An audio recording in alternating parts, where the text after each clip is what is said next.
Good morning or good afternoon. I'm Mrs. Graham. I'm excited to be your teacher for Mod 5, Civil Rights in American History.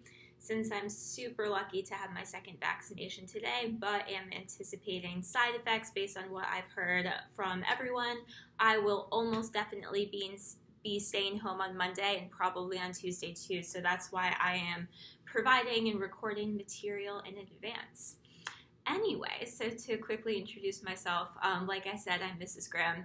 I've now been at Madeira for over a year, which is crazy. Time goes really fast and also really slow during a pandemic. Basically, time is different now. I started when Ms. Rosine went on maternity leave last year, and so I've now been there for a year and 2 weeks.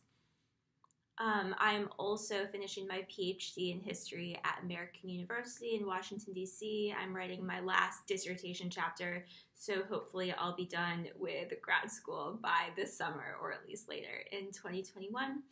And my dissertation is relevant to this mod because I do religion, state relations, and postal history, which sounds complicated, I think, but I'm trying to fit it all together.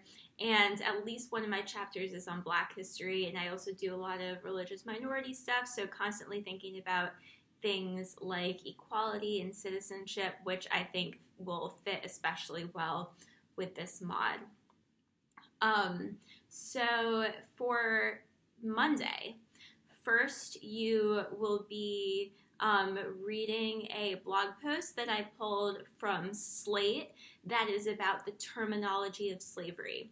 So historians are now moving to say enslaved instead of slave because it's like person first language, and also enslavement instead of slavery, and also the United States instead of the Union, because the reality is that the United States was a country the whole time, and saying the Union instead of the United States almost lends credibility to the Confederacy, which they do not deserve for obvious reasons, like enslavement.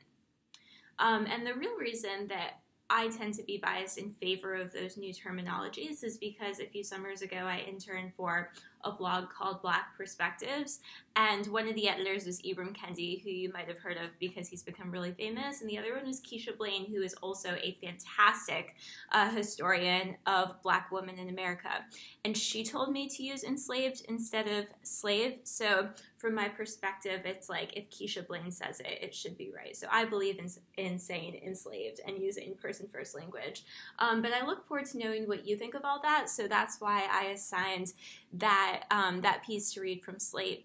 And then after you watch this video of introduction, then your homework will be a journal entry where you tell me what are your views on the terminology questions and provide examples.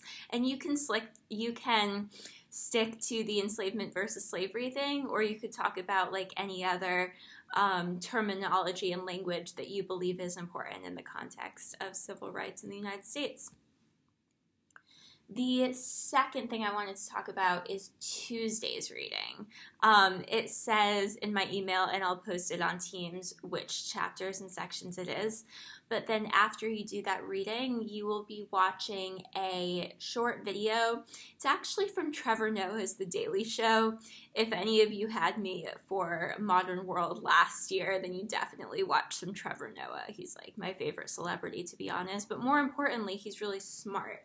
And in this particular clip, he interviewed Nicole Hannah-Jones from the 1619 Project. You have heard of the 1619 Project if you've had me before, or maybe even if you haven't. But basically, the 1619 Project is a Pulitzer-winning endeavor by journalist Nicole Hannah-Jones, who's a Black woman at the New York Times Magazine. And she did this whole project incorporating writing and other journalists and podcasts and publicity about starting the story of Black America in 1619 when the first enslaved Africans arrived on the shores of Virginia. Tragically, not too far from where we live and from where our school is, just a little bit farther south in Virginia. And so she talks about Black history and Black women's history and the history of enslavement in the United States in that video, and it'll get us started on a few particular questions. And then I hope it will also get your ideas flowing for the journal entry for Tuesday, which is going to be why do you want to study slavery, and also what are you nervous for about studying slavery. Of course, slavery is not the focus of the Civil Rights Mod, but it is a really important history that falls within the Civil Rights Mod. I also wanted to mention some of the key terms for Tuesday's reading. That is the middle passage, which refers to the beyond horrific, inhumane conditions that the people who were taken from their homes in Africa faced on their way to be enslaved in the Americas. And then you'll read about a couple rebellions in New York and also the Stono Rebellion.